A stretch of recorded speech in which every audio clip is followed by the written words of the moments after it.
que é um sistema completo de controle de vapor para utilização, principalmente na indústria de alimentos e bebidas. Então, tanto na indústria de alimentos quanto na indústria de bebidas, a gente tem o processamento de produto final. Então, a gente precisa utilizar o vapor não só para aquecimento. A gente muitas vezes utiliza o vapor para cozimento do produto final. Então, esse vapor ele é diretamente injetado no processo, nos equipamentos, para fazer o cozimento ali de massas, o cozimento de ração. E nesse caso, é o cozimento de um produto PET, de um produto especificamente consumido, não por humanos, mas por animais, que também ele vai precisar ter o vapor sanitário, porque é um vapor injetado diretamente no produto. Então, utilizando esse case, essa montagem que está aqui comigo, aqui nós temos uma estação redutora de pressão com uma válvula de controle proporcional para ser utilizada ali na dosagem, na injeção de vapor, e também um filtro sanitário, um filtro culinário para fazer aí a sanitização desse vapor que vai ser injetado no projeto. A gente vai usar esse case aqui para falar um pouco mais sobre processos de sistema de vapor.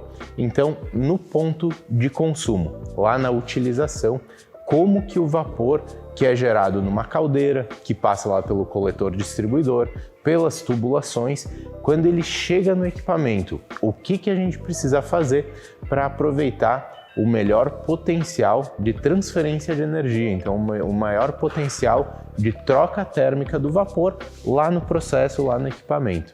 Então, primeiro, uma coisa muito importante, aonde que está o maior potencial de transferência de energia no vapor? Ele está justamente na mudança de fase, que é o calor latente. O que isso quer dizer? A gente tem, por exemplo, lá um trocador de calor, um tanque com uma serpentina, um tanque encamisado para fazer o cozimento, para fazer o processamento de um determinado produto. Aonde o vapor vai liberar a maior quantidade de energia térmica para fazer o processo? É justamente na mudança de fase, quando ele deixa de ser gás e passa a ser líquido, quando o vapor começa a condensar. Nessa mudança de fase existe a maior liberação de energia térmica ali para cozimento, para aquecimento daquele produto. Então, começamos pelo papel fundamental da importância do purgador. Nesse caso aqui, a gente tem um separador de umidade e com esse separador de umidade, a gente tem um purgador que é um purgador de balde invertido. Nesse caso, um purgador de balde invertido da fabricante Armstrong, uma empresa norte-americana com uma qualidade excepcional nesse tipo de equipamento. Então, purgador de balde invertido. Qual que é a função dele? Como é que é o funcionamento? A função é muito parecida com qualquer outro purgador, então o princípio de funcionamento é o mesmo. Ele vai transformar, ele vai reter o gás do vapor dentro do equipamento, nesse caso dentro do separador de umidade, para despejar, para liberar apenas o vapor condensado, então apenas o vapor já na fase de água, ou na fase de água com uma mistura de gás. O princípio de funcionamento do purgador de balde invertido é uma flutuação de balde, que de acordo com a formação de condensado no interior do purgador, ele vai fazer a liberação ou não desse condensado para a linha de retorno de condensado. Então, nesse caso aqui, a gente começa esse processo como? Qualificando o vapor. Então o vapor, ele vai ser gerado numa caldeira. O vapor, o que é o vapor? Ele nada mais é do que a água em uma mudança de fase. Então a água, depois de mudar de fase, ela estava como líquido, ela vira gás a partir do momento que ela é impregnada de caloria. Então existe uma caldeira, que é um equipamento onde a gente insere água e a partir da combustão de um determinado combustível, seja lenha, gás, óleo, qualquer combustível, a gente promove essa transferência de energia da combustão para a água, uma pressurização, e essa água vai se tornar o famoso vapor saturado, que é o vapor de uso industrial, aí, tanto em plantas de alimentos e bebidas, mas nos mais diversos processos, então hospitais, papel e celulose, farmacêutica, e nos mais diversos processos aí de aquecimento industrial. Então, vai ser gerado na caldeira, a partir disso o vapor ele é direcionado para um coletor distribuidor. Nesse coletor distribuidor, a gente faz uma pré-qualificação do vapor e direciona ele em tubulações. aí para os diversos setores da fábrica. Então, num frigorífico, por exemplo, nós vamos direcionar o vapor lá para o subproduto. Então, para a graxaria, nós vamos direcionar para o processo, então para o setor de higienização, para a desossa, enfim, para todos os setores aonde nós vamos ter a utilização, seja para esterilização, para limpeza, para SIP, no próprio cozimento, no processo do subproduto, a gente vai direcionar em diferentes linhas, a partir do coletor distribuidor, esse vapor para o processo. Chegando no processo, nós temos as estações de controle, que é como essa que está atrás de mim, e os equipamentos. Então, quando a gente entra numa estação de controle antes de um equipamento, qual é a melhor prática para a gente chegar com o vapor num equipamento? É a gente começar com o separador de umidade, que é esse equipamento aqui. Então, qual que é a função de um separador de umidade? Dentro do separador de umidade, existe uma ampliação do volume em relação à tubulação. A partir dessa ampliação, o vapor tem uma redução de velocidade e o separador ele tem aletas internas. Então, o vapor expande, essa velocidade ela é reduzida e essas aletas fazem com que o condensado seja direcionado para a parte de baixo do separador de umidade. O que isso gera? Isso gera uma qualificação de vapor antes da entrada de vapor na válvula redutora de pressão, na válvula de controle, no filtro sanitário nesse caso e no próprio processo, no equipamento. Então, o vapor qualificado, por que a gente faz isso? Por dois motivos principais. O primeiro, obviamente, é por segurança. Então, a gente passa a proteger a nossa válvula redutora, a nossa válvula de controle, o nosso equipamento contra o golpe de ariete. O que é golpe de ariete? Golpe de ariete é a formação de água que naturalmente vai acontecer na tubulação de vapor. Vapor é água, então a tendência natural do vapor é que ele ceda o seu calor para o ambiente, mesmo com isolamento térmico, e tem uma condensação dentro do sistema, dentro das tubulações, dentro do sistema. A partir dessa condensação, a gente tem a formação de água e o vapor, a alta pressão sendo liberado na tubulação, ele vai fazer como que um arraste dessa água, gerando uma onda. E essa onda de água, ela gera um efeito mecânico, um choque hidráulico que é chamado de golpe de ariete, que nada mais é do que uma onda formada sendo arrastada por vapor a alta pressão. Essa onda, ela vai ter um impacto mecânico significativo nas válvulas e também nos equipamentos. Então, o separador de umidade é a primeira barreira de bloqueio contra o golpe de ariete. Então, além de qualificar o vapor, além de remover o condensado e tornar o vapor mais seco, que é o segundo objetivo do separador, ele vai proteger os equipamentos. Então, por que também tornar o vapor mais seco? Agora entrando no segundo objetivo, além da segurança. Para que a gente possa extrair o maior potencial de transferência térmica do vapor. Então, o vapor ele deve entrar no equipamento, lá no ponto de consumo, o máximo possível como gás e não como condensado. Então, com a menor mistura de condensado possível, com a menor taxa de condensação possível dentro desse fluido. Por quê? Porque o maior potencial de liberação de energia, de transferência térmica, como a gente falou no começo do vídeo, ele vem do calor latente. E o calor latente ele está justamente na mudança de fase. Então, quando o vapor muda de fase dentro do equipamento, seja um trocador a placas, uma serpentina, uma camisa ou qualquer outro processo, a gente vai ter a maior liberação de energia do vapor. Então, além de proteger as válvulas dos equipamentos, a gente beneficia o processo, melhorando muito a troca térmica dentro do equipamento. Isso faz a gente ganhar em qualidade de produto, seja qual for o produto final, porque ele passa a ter uma constância de cozimento, de processo, e também faz com que a gente ganhe em tempo, porque com o vapor entrando em forma de gás e liberando a sua energia pela condensação através do seu potencial de transferência de energia vinculado ao calor latente, a gente vai ter um benefício em tempo de processo, reduzindo aí significativamente o tempo com que esse aquecimento, o tempo com que esse cozimento é feito. Então, tempo e constância. Então a gente começa com o separador de umidade, além do separador de umidade, a sua drenagem com o purgador que eu mostrei, que é esse purgador um purgador de balde invertido. Além do purgador de balde invertido, dependendo da bitola e da aplicação, a gente pode utilizar na drenagem de separadores de umidade o purgador termodinâmico e também o purgador mecânico de boia. Mas nesse caso aqui, o purgador de balde invertido tem uma altíssima capacidade de descarga e de resistência mecânica. Então é um purgador robusto, com uma alta capacidade de descarga, perfeito para essa aplicação. Então a gente começou pelo separador de umidade, explicamos um pouco sobre os perfis de drenagem, sobre algumas características do vapor e depois o que a gente vai fazer antes de entrar no equipamento. Então nesse caso, o primeiro passo que a gente tem é a redutora de pressão. Aqui do meu lado a gente tem uma redutora de pressão auto-operada. Então existem diferentes válvulas redutoras de pressão para aplicação em vapor. Existe a válvula de ação direta, a válvula pilotada, muitas vezes a válvula de controle, que é a válvula Globo com atuador pneumático e posicionador, é utilizada como redutora. E nesse caso aqui, a gente tem a válvula redutora de pressão auto-operada. Então diversos fabricantes têm os seus modelos. Aqui a gente está utilizando uma válvula da Sistemas de Fluxo, então um fabricante nacional.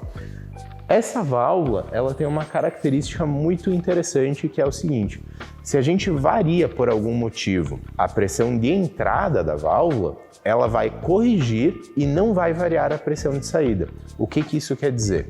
O parâmetro normal desse processo, vamos supor que seja entrar com 8 bar e reduzir para 4 bar, aproximando aí com a pressão e temperatura do processo. Então, se nós por acaso entrarmos com 7,5 ou com 8,5, a gente vai ter uma correção através desse tubo conectado à tubulação, que é um tubo de equilíbrio.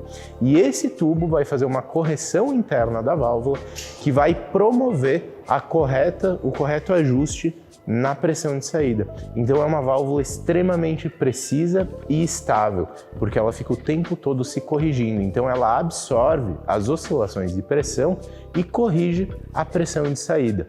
Agora, por que a gente reduz a pressão em sistemas de vapor? Então existem N motivos, mas falando do motivo assim principal, nós precisamos, nesse caso, como é um caso de cozimento, um caso de injeção direta de vapor, nós entramos no processo com uma pressão muito baixa, então com uma pressão inferior a 1 bar. Por quê? Porque a temperatura do vapor ela é proporcional à sua pressão. O que isso quer dizer na prática? Quanto maior a pressão, maior a temperatura. E quanto menor a pressão, menor é a temperatura.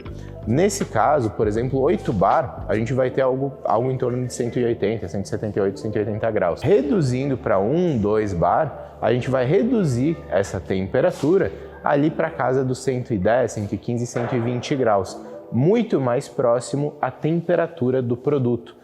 Então, evitando com que a gente faça a queima desse produto, beneficiando aí o processo de cozimento, o processo térmico vinculado a esse produto, aproximando as temperaturas e aumentando muito a eficiência do sistema.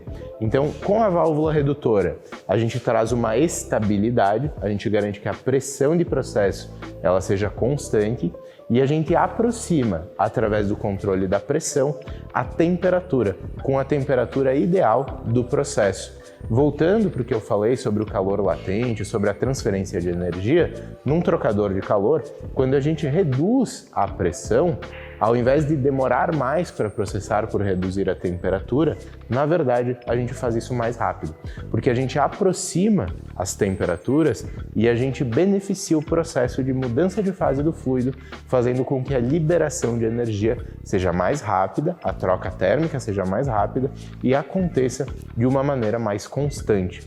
Então, a válvula redutora de pressão, ela basicamente vai fazer isso. Claro, aqui na estação existem acessórios também, a gente não vai entrar no detalhe de cada um, mas acessórios como válvulas de bloqueio, então a gente tem tanto a válvula esfera, uma na entrada e uma na saída, quanto a válvula Globo, que é a válvula do bypass.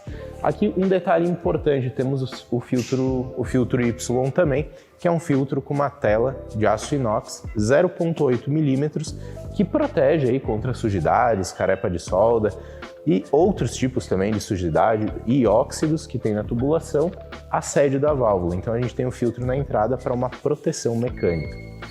A válvula globo. Existem dois tipos principais de válvulas globo, tá? Então aqui vale a pena citar, porque tem uma diferença fundamental. Essa válvula globo do bypass, por que ela é uma válvula globo, em primeiro lugar, e não uma válvula esfera? Porque a válvula globo, ela permite um ajuste um pouco mais fino do que a válvula esfera, uma válvula borboleta, por exemplo. Então, como ela está instalada no bypass, para que ela vai servir? No caso de nós termos uma falha com o controle, então com a válvula redutora ou com a válvula de controle, a gente tem a possibilidade de operar manualmente esse processo durante o período em que essas válvulas forem substituídas, a válvula redutora ou a de controle, ou estiverem em manutenção. Então, a válvula do bypass, a válvula globo, ela vai ter que permitir um ajuste fino, dentro da possibilidade, é claro, mas um ajuste fino mecânico para controle da pressão e da vazão que está sendo enviada lá para o nosso processo. Então, a válvula globo, ela fornece uma precisão maior na sua saída, na sua operação, do que, por exemplo, a válvula esfera. E os dois tipos de válvula globo mais comuns, quais são? A válvula globo com vedação em fole metálico, que é essa que a gente está usando, e a válvula globo com vedação em gacheta, do tipo gacheta, a válvula engachetada. Muitas vezes você passa em plantas industriais onde existem sistemas de vapor e o vazamento mais comum de você ver é na gacheta de válvulas de bloqueio. Por quê? A gacheta, com o tempo, ela vai ressecando. Então, no próprio desgaste mecânico da operação de abrir e fechar as válvulas através do seu volante, ele vai gerar um desgaste natural da gacheta, além dela estar submetida ali a uma pressão, a uma temperatura. Então, através desse desgaste, nós vamos ter vazamento de vapor. Então, é muito comum que a gente tenha perdas de vapor, vazamentos de vapor, que estejam vinculados aí a esse produto, a esse equipamento que é a válvula de bloqueio. O fole metálico, ele vai ter uma resistência mecânica maior e uma capacidade ali de amaciamento, ele vai ter a válvula passa a se tornar, você tem uma operação mais fácil e você tem também uma proteção maior contra possíveis vazamentos. Então, essa válvula, a válvula com fole metálico, é uma válvula muito boa para ser aplicada e utilizada ali em estações de controle, não só no bypass, mas ela poderia estar também, se fosse o caso desse projeto, talvez em bitolas maiores, aí acima de 2,5 polegadas, ela poderia estar como bloqueio ali da válvula redutora, da válvula de controle, ela poderia estar sendo utilizada dessa forma também. Então, existem esses dois tipos, essas são as diferenças. A mais difundida no mercado, com certeza, é a engachetada, mas a válvula com vedação em fole metálico tem uma aplicação muito vasta também e uma precisão, uma qualidade muito maior. A gente acaba não tendo aí normalmente, ou demorando muito mais para ter esses vazamentos externos de vapor. Então é uma válvula que tem normalmente uma vida útil maior, se ela está bem aplicada e bem operada. E quando são processos com pessoas passando, processos fabris mesmo de produção, é uma válvula que pode ser utilizada aí agregando segurança ao processo. Então, a injeção de vapor nos equipamentos. Agora, equipamentos, nesse caso, como eu já falei, é um processo direto. É um processo onde a gente vai injetar o vapor diretamente no produto, um produto PET, produto para consumo de animais, mas que o vapor precisa ser sanitizado. A injeção de vapor, ela pode ocorrer e normalmente ocorre de duas formas diferentes. Então existe uma automação no equipamento, existe um sensor de temperatura que vai ficar lendo a temperatura do equipamento ou do produto. Esse sensor, ele vai comunicar a um controlador de temperatura ou a um CLP, e esse controlador de temperatura ou esse CLP, ele vai mandar um sinal elétrico para uma válvula de controle, que vai fazer essa válvula abrir ou fechar de acordo com a necessidade de vapor naquele equipamento, naquele produto ou naquele processo. Existem dois tipos básicos de válvula de controle. São as válvulas on-off, que pode ser uma válvula globo com atuador pneumático, pode ser uma válvula angular pneumática, pode ser uma válvula esfera com um atuador pneumático, e existem as válvulas proporcionais, que normalmente em aplicações de vapor são válvulas que possuem um corpo de válvula globo, um atuador pneumático e um posicionador eletropneumático. Como essa válvula funciona? Ela funciona da seguinte maneira: a gente tem o sinal do sensor de temperatura e o sinal elétrico do controlador. O controlador ele vai trabalhar com um sinal de 4 a 20 mA junto ao posicionador eletropneumático da válvula. Esse posicionador, o que ele faz? Ele recebe um sinal elétrico de 4 a 20, converte isso em pneumático e faz com que a válvula abra ou feche de acordo com a necessidade do processo. O que isso quer dizer? Isso quer dizer que a válvula não abre e fecha de uma vez só. Ela se condiciona, ela condiciona a sua abertura e o seu fechamento de acordo à real necessidade do processo. Então ela é uma válvula proporcional. Ela vai abrindo e fechando e modulando. Então ela modula de acordo com a maior quantidade de vapor ou a menor quantidade de vapor necessária para o cozimento ou aquecimento do produto final. A válvula on-off, por sua vez, ela faz a mesma coisa. A diferença principal é que ela fecha ou abre de uma vez só. Então ela vai ter o que como resultado? Uma maior variação na temperatura final do produto. A válvula de controle proporcional, ela vai ter uma variação no produto final de mais ou menos 1 grau. Então, por exemplo, se você tem um produto que você precisa cozinhar ele a 65 graus, a válvula de controle ela pode variar no máximo entre 66, 64 e trabalhando na faixa ótima de 65.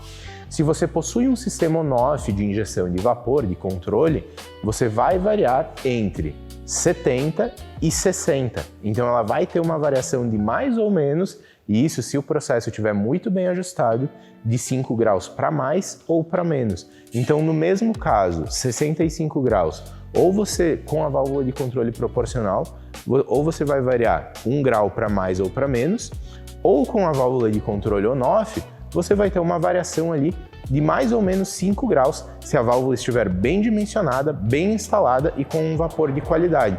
Então você pode variar entre 70 e 60 graus, tendo um delta maior de variação de temperatura. Isso em alguns processos é aceitável, então muitas vezes num aquecimento de água de limpeza, de higienização, isso até é aceitável em alguns lugares, em alguns processos. Mas em outros processos, se você variar a temperatura 5 graus para mais, por exemplo, você não vai ter o cozimento do produto. E se você variar, você vai ter a queima do produto, perdão. E se você variar 5 graus para menos, você não vai ter o cozimento. E isso pode influenciar, no caso desse processo aqui, do produto PET, influencia diretamente no pH do produto. Então, se você não tem um pH controlado, você não vai ter uma liberação de produção daquele produto. Nesse caso, a gente não pode admitir a variação de temperatura, uma variação extrema de temperatura, em função de proteger o produto, de proteger a integridade do produto final, mantendo seu pH estável. Então, em processos, principalmente de alimentos e bebidas, farmacêutica, é muito comum a gente não poder ter uma variação extrema de temperatura e a aplicação da válvula de controle proporcional junto com a válvula redutora, que vai garantir aí a estabilidade do vapor e a precisão de ajuste para que a válvula de controle faça só o que ela deve fazer, que é modular e dosar o vapor necessário de acordo com a carga térmica do processo. Então, o que a gente já passou até agora? Por onde que a gente começou? Pelo separador de umidade, onde a gente qualifica o vapor, onde a gente separa o condensado do vapor e direciona ele para a estação de controle. Na entrada, a válvula redutora vai garantir uma pressão de saída constante e estável. E depois da redutora, a válvula de controle, através do sinal elétrico lá do sensor do equipamento, ela vai fazer a modulação para injetar mais ou menos vapor de acordo com a necessidade de troca térmica daquele equipamento. Outra curiosidade importante, válvula redutora de vapor. A válvula redutora de pressão de vapor, quando a gente reduz a pressão do vapor, a gente aumenta o volume específico desse fluido. Então, por que a gente precisa aumentar, e normalmente aumenta, a tubulação depois de promover restrições no vapor. Então a válvula redutora ela vai promover uma restrição. A válvula de controle, por sua vez, vai promover uma segunda restrição porque ela vai fazer mais um ajuste no vapor. A gente vai estar aumentando o volume desse fluido através da redução de pressão. Então, com esse aumento de volume, naturalmente o vapor vai precisar de uma tubulação maior, porque ele vai precisar de mais espaço, porque ele vai estar expandido. Se a gente não aumenta esse espaço, o que acontece? A velocidade do vapor ela aumenta significativamente e isso vai gerar golpes e baixa de performance na troca térmica do produto dentro do equipamento. Então, depois da válvula redutora, depois da válvula de controle, é natural que a gente aumente a bitola da tubulação para que o vapor possa ter esse espaço onde o fluido expandido pode ficar numa velocidade ideal para entrar no equipamento e ter a melhor transferência térmica, a melhor transferência de energia, tanto se for para aquecimento quanto se for para cozimento do produto. Então, na parte final aqui da nossa estação de controle, dessa estação de injeção de vapor no equipamento, a gente tem o filtro sanitário e a válvula de segurança aqui já numa parte que é construída em aço inoxidável. Então, para que serve o filtro sanitário? O que é o filtro sanitário? A gente pegou o vapor da nossa caldeira, o vapor que passa pelo coletor distribuidor, pelas tubulações, como a gente comentou, que vai entrar nessa estação de controle no separador, ser qualificado, passar pela válvula redutora de pressão, ter uma redução e controle, estabilização da sua pressão e vai ser dosado através da válvula modulante, da válvula proporcional. Até aqui, nós temos tubulações, equipamentos em aço carbono. Nós temos uma água que é utilizada lá na nossa caldeira com o seu tratamento químico e tudo mais. Mas nós não temos um vapor culinário, nós não temos um vapor que pode ser utilizado em produtos alimentícios. E nesse caso, como eu falei, são produtos PET, mas não deixam de ser produtos alimentícios e eles também precisam utilizar o vapor sanitário para que eles não sejam contaminados. Então, estações como essa que estão aqui atrás de mim, elas são muito comuns em laticínios, por exemplo, onde a gente tem ricoteiras, máquinas de queijo, de ricota, e a gente injeta o vapor diretamente, por exemplo, no soro do leite para o seu cozimento e para a produção da ricota. Então, a gente vai ter uma produção de um produto alimentício que vai demandar um vapor num nível culinário, um vapor num nível sanitário, para que a gente possa não ter nenhum tipo de contaminação. E muitas vezes na indústria aparece questões do tipo, mas o vapor ele está numa temperatura muito alta, então ele é um vapor que é limpo por si só, porque ele já está numa temperatura lá de 150, 160, 140 graus. Isso não é verdadeiro, porque como eu falei, o vapor ele passa ali, ele é gerado com uma água, não é uma água sanitária, é uma água tratada, mas não é uma água sanitária. A água da caldeira, ela não é tratada com o objetivo de torná-la potável, ela é tratada com o objetivo de torná-la menos incrustativa para os processos. Então, existe um tratamento químico que é feito, mas não com o objetivo de que a água possa ser tomada, de que a água possa ser potável. E depois disso, todas as tubulações ali em ferro, em aço carbono, elas vão ter sim uma oxidação que vai ser gerada com o tempo, e essa oxidação, ela naturalmente vai ser direcionada ali para o processo. Então isso é natural, a gente não pode adicionar um vapor quente, mas oxidado, e aí com carepas de solda e com outros dejetos de tubulação em alimentos, nem em embalagens. E é para isso que serve o filtro sanitário. Então o filtro sanitário ele vai fazer a qualificação do vapor antes que o vapor entre em contato com alimentos, com medicamentos, com processos críticos, com embalagens e uma série de outras aplicações. Dentro dessa carcaça de aço inoxidável, a gente tem um elemento, e esse elemento é um elemento de aço inox sinterizado, é um elemento alemão, então ele é importado da Alemanha, e ele possui uma fabricação química. Então é uma barra de aço inox que, através de um processo eletroquímico, tem microfuros de 5 micras. e isso garante, na saída desse elemento filtrante, uma qualidade de vapor de 5 micras. Então, 1 milímetro dividido em 1000 partes. 5 micras são 5 partes desse 1 milímetro. Então, é esse o nível de filtração que a gente tem aqui na saída desse equipamento. Então, é um vapor culinário, é um vapor que pode ser utilizado na fabricação de produtos alimentícios, é um vapor que pode ser utilizado na esterilização e na limpeza de garrafas, de embalagens, e é um vapor de processo químico, farmacêutico e, claro, de alimentos e bebidas, como a gente está falando. Além do filtro sanitário, antes de entrar no equipamento, a gente tem uma válvula de segurança de altíssima precisão e de baixa pressão. Então, uma válvula Lesser, essa válvula de segurança, ela vai garantir com que o vapor que entra numa baixíssima pressão, ele não passe dessa pressão no equipamento. Então, essa válvula calibrada em pouco menos de 0,5 bar, ela vai garantir que, se por acaso a gente tiver alguma falha na válvula redutora, na válvula de controle e a pressão passar, a gente não vai transpor essa pressão, não vai direcionar essa pressão para o equipamento. Por quê? No nosso equipamento nós temos uma PMTA, que é a pressão máxima de trabalho admissível, e nós temos também uma pressão a partir desta pressão que vai fazer esse equipamento colapsar de forma mecânica ou mesmo no processo. Então a gente precisa proteger o equipamento e proteger o processo. Para isso, a gente utiliza uma válvula de segurança mecânica, uma válvula calibrada, certificada, de acordo com a ASME e com a NR13, para proteger o equipamento. Então essa válvula, ela vai fazer de maneira mecânica a proteção do equipamento. Qualquer falha elétrica que porventura vier a acontecer, ela não vai impedir o funcionamento dessa válvula, porque o funcionamento dela, ela é uma válvula calibrada. Então ela tem uma sede, uma contrasede, um plug, uma haste, uma mola. Então essa válvula, ela vai ter uma abertura mecânica que vai acontecer com o aumento, com a sobrepressão do processo.